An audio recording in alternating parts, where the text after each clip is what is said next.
dumating si Yihei sa Central Building ng Wadu Floating Cities University, ang Tianfang Tower. Pagdating niya, may isang tao agad na lumapit upang salubungin siya. Paglabas ni Yihei mula sa elevator, sinalubong siya ng isang babaeng nakasuot ng pulang damit, na may magaan na ngiti at kaakit-akit na katawan. Ipinakilala niya ang sarili bilang si Nuo at sinabi na si Principal Shi Jingwen ay naghihintay na sa kanya sa taas. Ipinakita niyang sundan siya. Tumungo si Yihei bilang tanda ng pag-unawa, ngunit may kakaibang pakiramdam siya sa sitwasyon. Habang pinagmamasdan niya si Nuo, napansin niyang wala itong karaniwang aura ng isang martial artist, ngunit hindi rin ito mukhang ganap na normal. Nag-iisip siya kung tao pa nga ba ito. Pumasok sila sa elevator, at medyo awkward ang atmosfera sa pagitan nila dahil kakakilala lang nila. Punong-puno ng kuryosidad, pasimpleng tinitingnan ni Yihei ang malaking didi ni Nuo ngunit mabilis ding umiiwas ng tingin tuwing magtatanaw siya. Napansin ito ni Nuo at tanong ng direkta, "Curious ka ba sa katawan ko?" Nabigla si Yihei at agad na itinanggi, sinabing interesado lang siya sa pag-aaral ng advanced technology. Hindi nababahala si Nuo at tahimik na sinabi na hindi iyon ang ibig niyang sabihin, sabay hawak sa isang pindutan malapit sa kanyang kwelyo. Dama ko ang puso ni Yihei at nagkulay pula ang kanyang mukha. Agad siyang humingi ng tawad, idiniin na hindi niya ibig sabihin ang nangyari.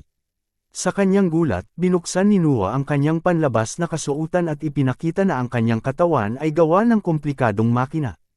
Ang outer shell ay transparent, kaya't malinaw na nakita ni Yihei ang mga mechanical na bahagi sa loob.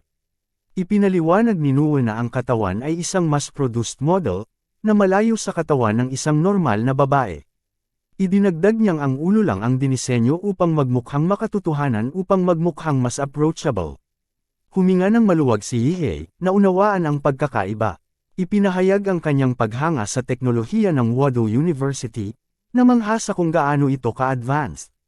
Nakarating sila sa 667th floor, at magalang na yumuko si Nuo, sinabi kay Yihei na naghihintay ang principal sa kanyang opisina. Nagpasalamat si Yihei at lumabas ng elevator. Ngunit pagkatawid niya sa threshold, biglang natigilan si Yihei.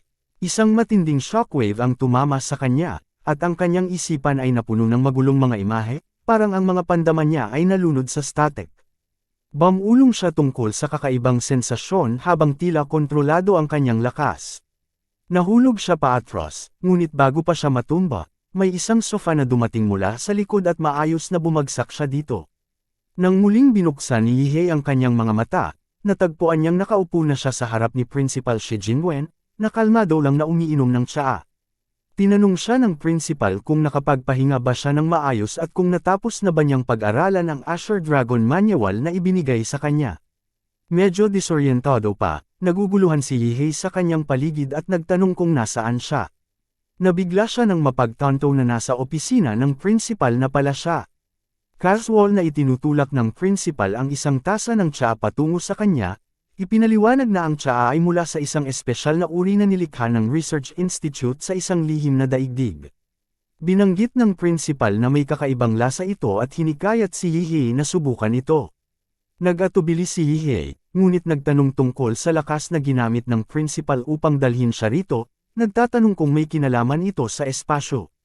Tumugon ang principal ng kalmado, kinumpirma na ito nga ay may kaugnayan sa manipulasyon ng espasyo, na nagpapahintulot sa kanya na baguhin ang espasyo sa loob ng isang tiyak na saklaw. Naiintindihan na ni Yihei, kung wala ang kakayahan sa manipulasyon ng espasyo, wala sigurong paraan para iligtas siya ng principal mula kay Zhu Yanding. Napagtanto niya na ang teknik na ginamit ng principal ay kasing lakas ng mga kakayahan sa paghinto ng oras na narinig na niya noon. Nagpatuloy lang ang principal sa pag-inom ng tsaa at ipinaalam kay Yihei na ang kanyang grade points at resource cards mula sa Dai University ay nailipat na sa kanyang account. Bilang isang pangunahing contributor sa Level 5 mission, may karapatan siyang pumili ng 2 set ng Earthfiend Martial Arts at isang pagkakataon upang mag-fuse ng advanced na armas. Ngunit hindi naramdaman ni Yihei na kailangan pa niya ng bagong martial arts o armas sa ngayon. Matapos mag-isip sandali, tumingin siya at ginawa ang kanyang hiling, nais niyang magkaroon ng akses sa mga record ng Jinlock at ang awtoridad na masusing imbestigahan ang Prometheus. Tiniyak niya sa principal na wala siyang masamang intensyon. Bago pa man makumplito ni Yihei ang kanyang pangungusap, tumango ang principal at ipinagkaloob ang kanyang kahilingan. Biglang tumibok ang puso ni Yihei, nagtataka kung naisip ba ng principal kung ano ang hihilingin niya. Inubos ng principal ang tsaa at, pagkatapos ilagay ang tasa, tumayo siya mula sa sofa. Ipinakita niyang sundan siya ni Yihei, sabay sabing pupunta sila sa archive room. Bahagyang nakaramdam ng pagkahiya si Yihei, nang ma-realize na hindi pa niya natatapos ang tsaa, pero sumunod pa rin siya sa principal. Naglakad ang principal patungo sa isang malaking pinto sa kanan at binuksan ito, casual na nagsabing maaari nilang simulan sa pag-review ng mga record at pagkatapos ay tapusin na lang ang tsaa. Tiniyak ng principal kay Yihei na walang pangangailangan magmadali. Pagpasok ni Yihei sa silid, hindi siya makapaniwala sa nakita. Sa gitna ng silid ay may isang napakalaking test tube na naglalaman ng kakaibang utak na kalahating wasak at puno ng tentacles. Isang nakakakilabot na tanawin na nagpaiwan kay Yihei sa pagkabigla. Ipinaliwanag ng principal na ang device ay pinangangalagaan ng mahigpit na seguridad. Sinabi niya kay Yihei na ang utak sa loob ng tubo ay ang sentrong processor ng NUA, at iyon ang tunay na katawan ni NUA. Nagulat si Yihei at tinanong kung ang staff member na nakilala niya kanina ay nilikha ba ng artificial intelligence.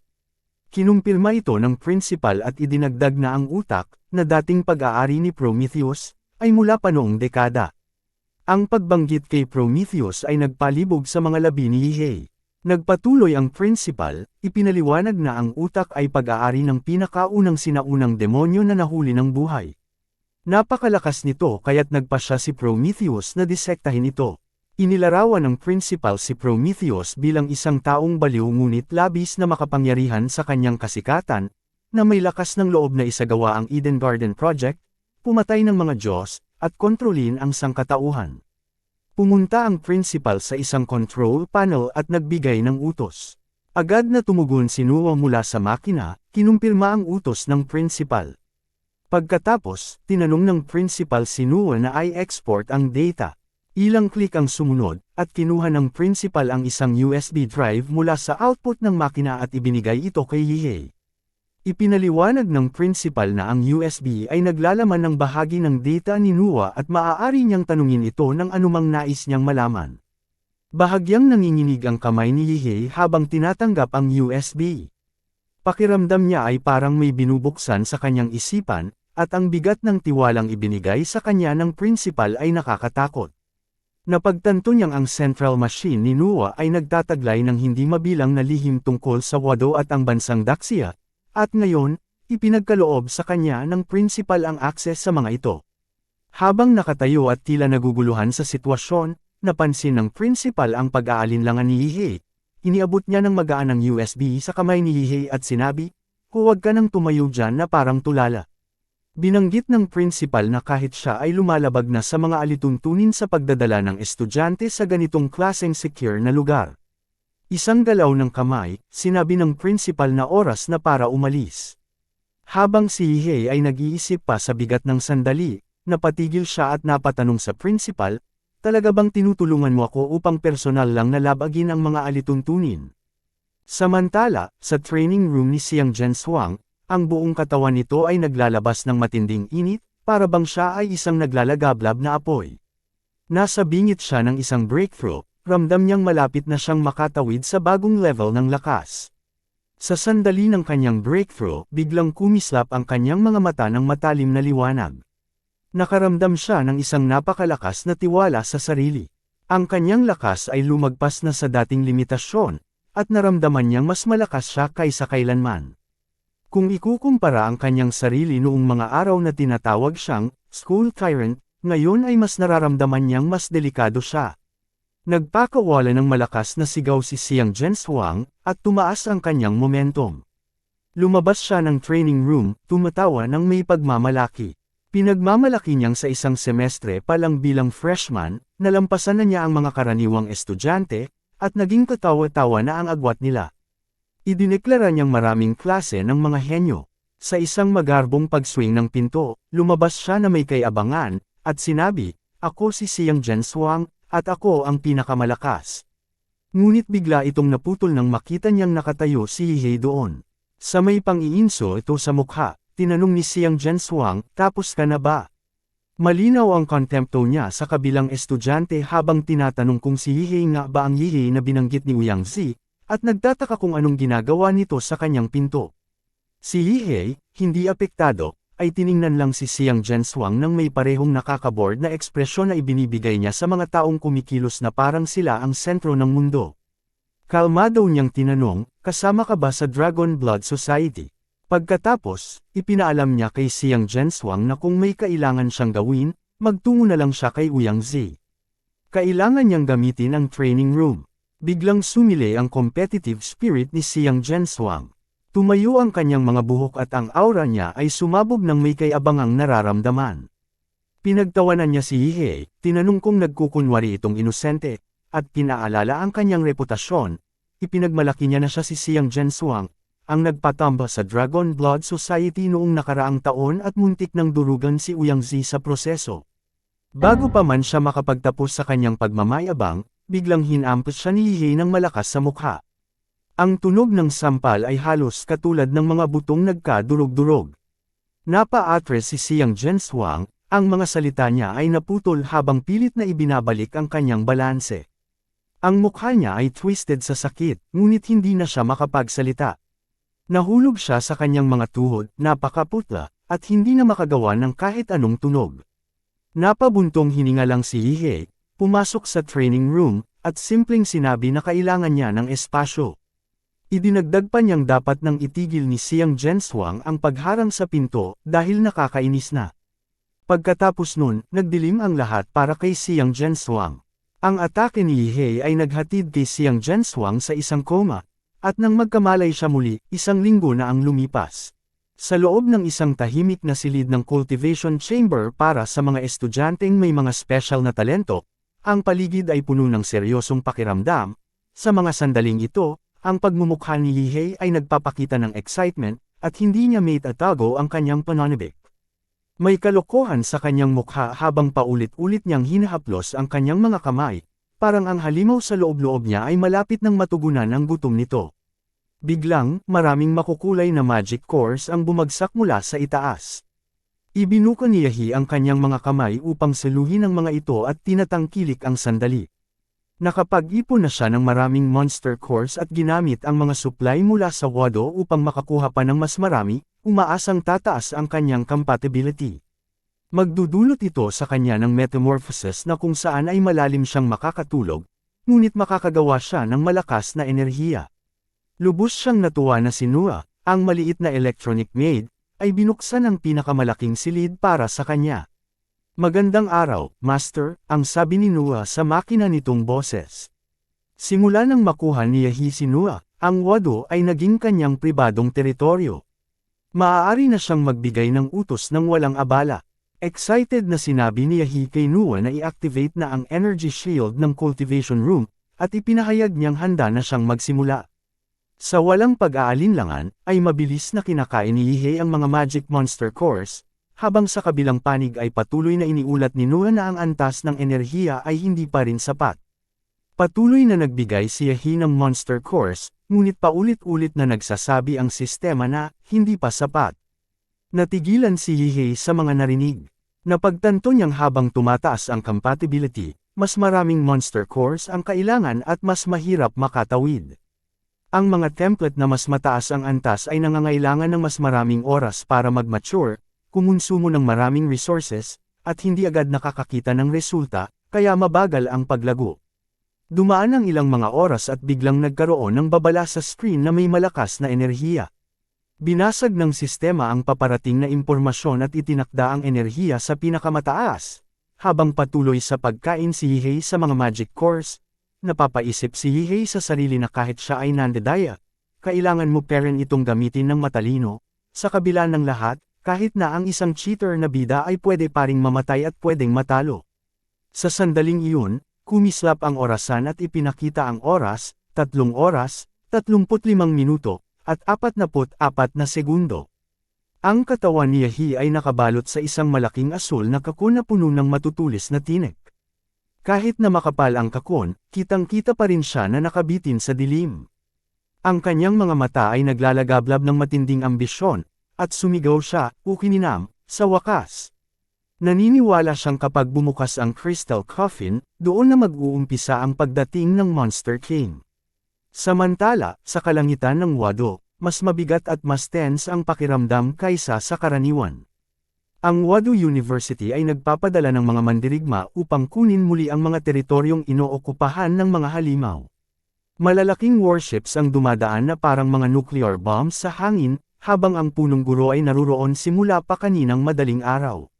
Si Propesor Shi Jingwen ay lumulutang sa ere at seryosong ipinahayag na nagsimula na ang operasyon para mabawi ang Great Summer. Sinabi niyang 70% ng mga mandirigma ng bansa ang aalis. Isang matalim na sulyap ang ibinato niya sa hanay ng mga estudyante at matigas na inihayag ang misyon, muling kunin ang 12 mga lungsod na nasakop ng mga halimaw. Sa ibaba, nakatayo ang mga estudyante sa maayos na hanay, itinutok ang kanilang atensyon sa misyon na tulungan ang bansa mula sa mga puwersa ng mga halimaw. Itinaas ng punong guro ang kanyang boses ng may tapang, hinihikayat ang mga estudyante na mag-apoy ang kanilang blood smoke banners. Isang malakas na, oo, ang umalangaw sa buong campus, sabay-sabay na sumagot ang mga estudyante, puno ng lakas. Ang boses ng punong guro, na puno ng lakas mula sa loob, ay narinig ng malayo nang hindi gumagamit ng mikropono. Sinabi niya na ang blood smoke ay mag-uugnay sa langit at magsasanib sa laban. Patuloy niyang pinalakas ang loob ng mga batang mandirigma upang bawiin ang kanilang mga teritoryo gamit ang kanilang buhay at ibalik ang Wado University. Sa sandaling iyon, isang haliging pulang liwanag ang sumabog mula sa lupa, at iniladlad ng punong guro ang kanyang mga plano, nagsalita tungkol sa misyon at sa mga sakripisyong kailangan.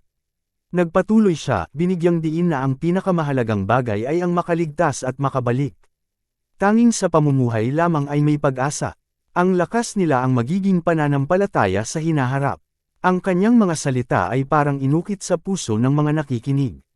Pagkatapos, ipinahayag ng punong guro na ang Wado ay laging magiging kanilang tahanan, naghihintay sa kanilang pagbabalik. Ang kanyang mga salita ay puno ng determinasyong bawiin ang nawalang teritoryo, isang damdaming pinagsasaluhan ng lahat. Itinaas niya ang kanyang braso at ang enerhiya sa paligid niya ay kumilos tulad ng isang talon.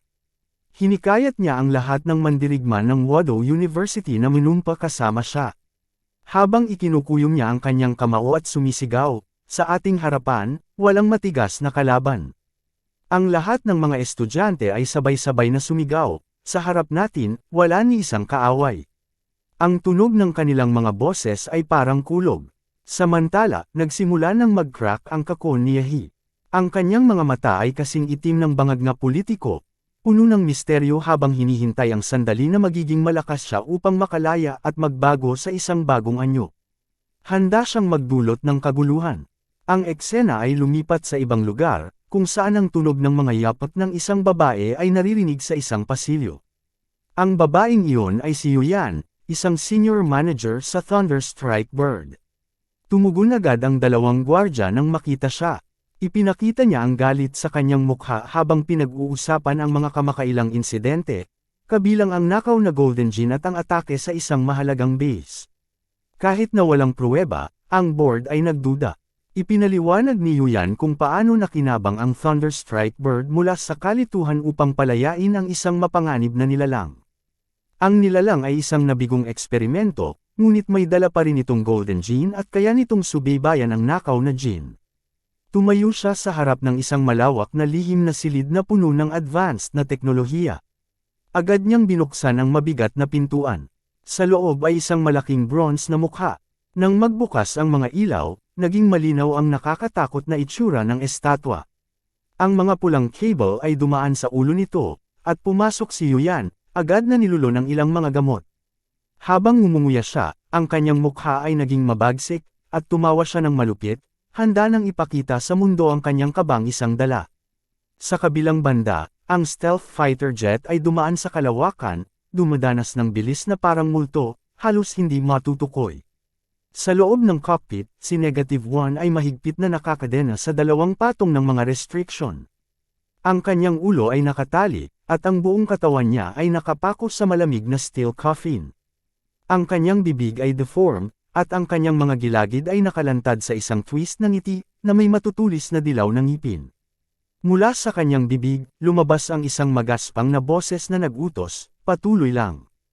Magpatuloy sa paglipad." Sa likod ng kapitan, dalawang kasamahan ang nakatayo, ang kanilang mga kamay ay pinalitan ng mekanikal na alloy.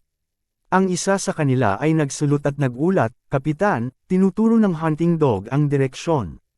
Mukhang West City." Iniluwa ng kapitan ang kanyang mga mata, at may mabagsik na boses ay sumagot, "West City, ang lugar na plano nating bawiin." Ang kaaway ay naghahanda para sa depensa doon.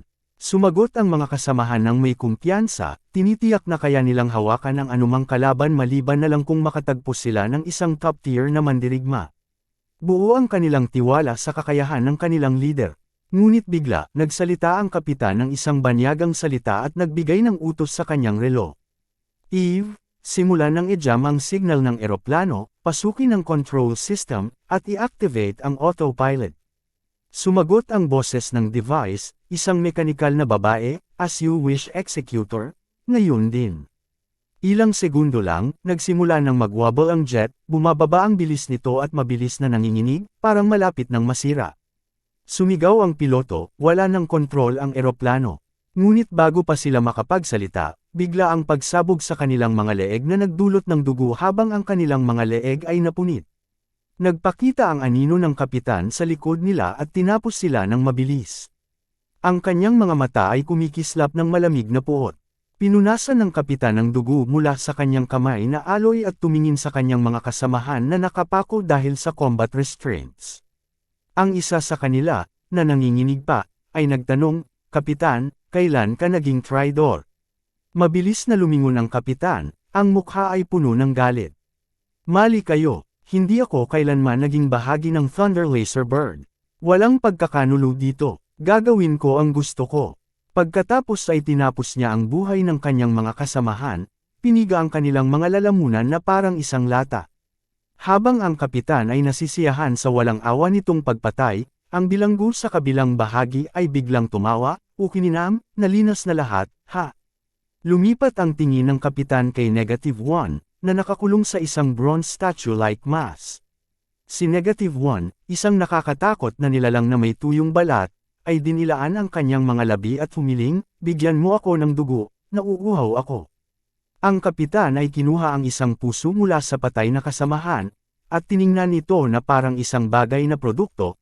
"Namnamin mo," sabi niya, at ipinasok ang puso sa bibig ni -1. Ang nilalang ay mabilis itong nilunok habang umuungol. "Hunting dog, ikaw ay malaya na," wika ng kapitan. Ang puso, malambot at matamis tulad ng hinog na mansanas, ay kinagat at nilunok ni -1.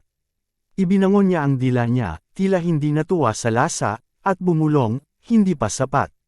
Bigyan mo pa ako." Tumawa ang kapitan at tumungo, iniisip kung paano siya dati ay bahagi ng North White Curve Special Agent, ngunit ngayon ay naging isang tagapagbigay ng pagkain sa isang aso.